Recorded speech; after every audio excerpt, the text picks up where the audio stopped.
Hello there, seekers of ancient wisdom. Pull up a chair and let's dive into one of the most enduring, fascinating, and, let's be honest, mind-bending questions ever posed. What did the great philosopher Plato actually believe about the human soul? Was it truly immortal, or was its fate a little more nuanced than a simple yes or no? Forget the dry, dusty textbooks for a moment. We're going to explore the compelling narrative that runs through Plato's dialogues, one that offers a vision of the soul as an entity far more complex than a mere spirit awaiting eternal rest or oblivion.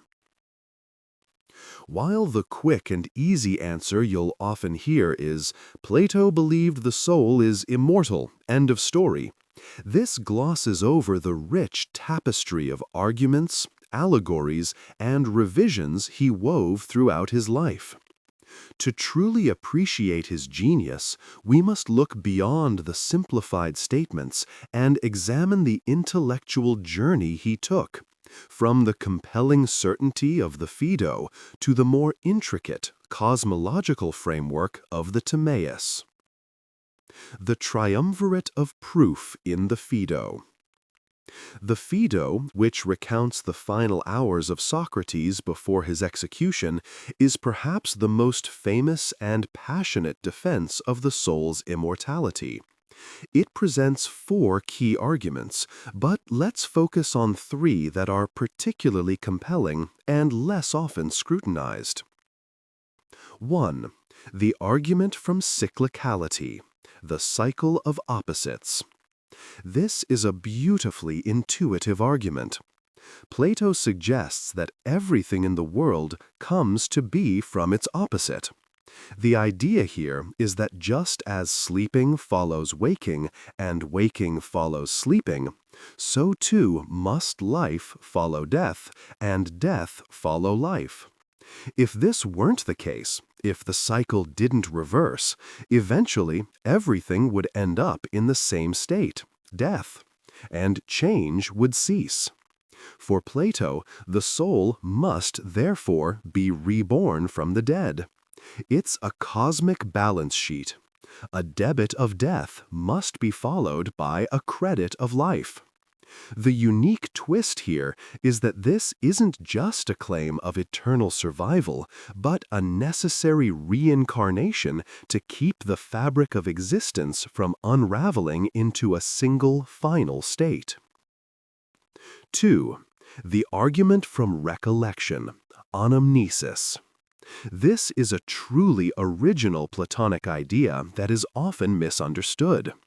It posits that learning is actually a process of recollecting knowledge the soul possessed before birth. How do we recognize that 2 sticks are almost equal, but never perfectly so? We must possess an innate, pre-existent concept of perfect equality, a form, against which we measure the imperfect sensible world. Since we gain this knowledge before we ever experience the world through our senses, our souls must have existed contemplating the forms before they were encased in the body. This argument doesn't just prove pre-existence, but implies post-existence. If the soul can exist in a pure state before the body, why should the destruction of the body necessarily destroy the soul? 3. The argument from affinity, simplicity versus compositeness. This is perhaps the most elegant philosophical proof. Plato classifies all things into 2 categories: things that are composite, made up of parts and liable to decay or change, and things that are simple, uncompounded, invisible, and unchanging.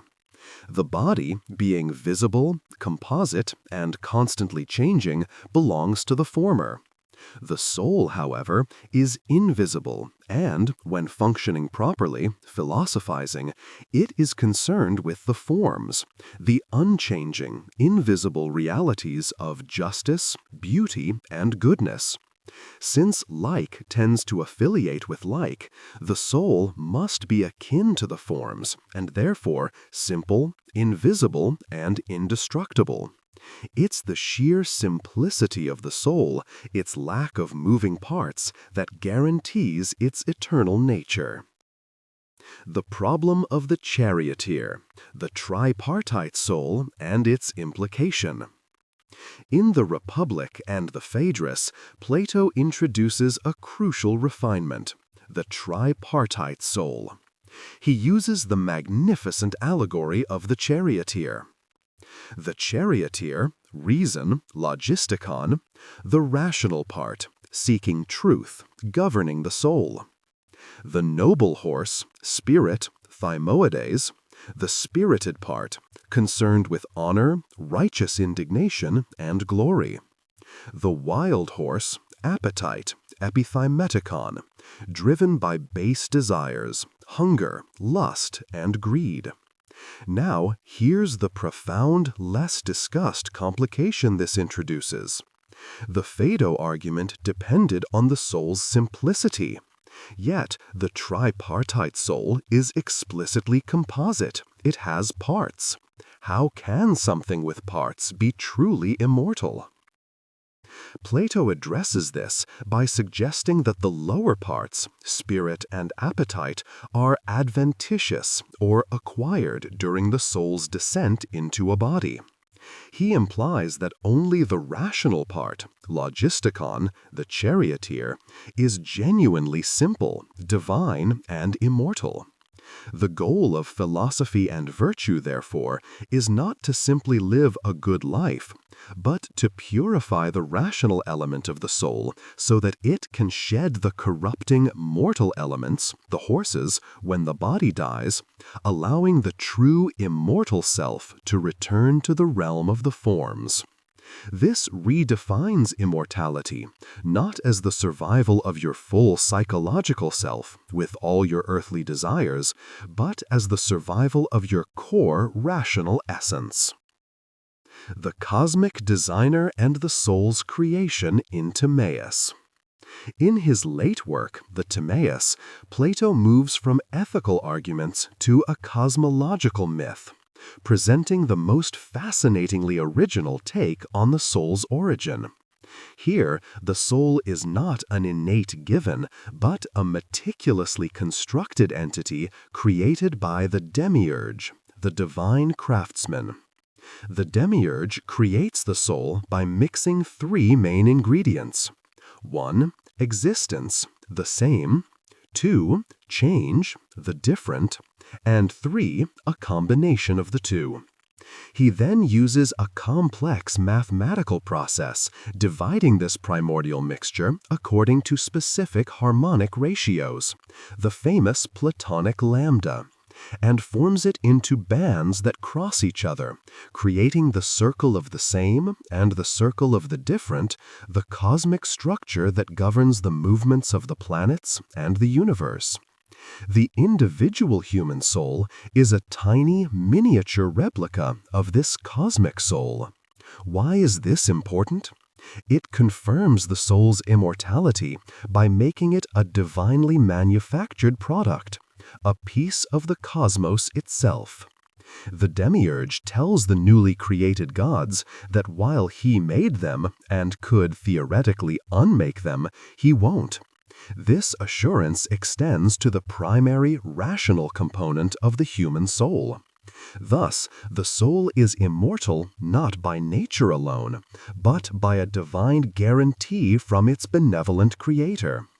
This sophisticated mathematical cosmology is a far cry from the simple ethical arguments of the Phaedo, and solidifies the soul's place as an eternal, moving part of the cosmic machinery. In conclusion, Plato's vision of the soul's immortality is not a simple decree. It is a towering philosophical structure built layer by layer, from the necessary cyclical return of life from death, Phaedo, to the recognition of our pre-existent knowledge of the perfect forms, Anamnesis, and finally, to the magnificent cosmological design, where the rational part of the soul is a simple, divine replica of the universe itself. The soul for Plato is, yes, but immortal, but only the purified, rational core, a truth we must recollect and strive to embody during our brief mortal entanglement with the body. If this deep dive into the mind of Plato has sparked a fire in your own philosophical soul, consider sharing your thoughts. Did the argument from affinity or the idea of the demiurge resonate more with you? Drop a comment below. Make sure you subscribe to the channel for more journeys into the heart of philosophy, and give this video a thumbs up if you found a fresh perspective on this timeless question.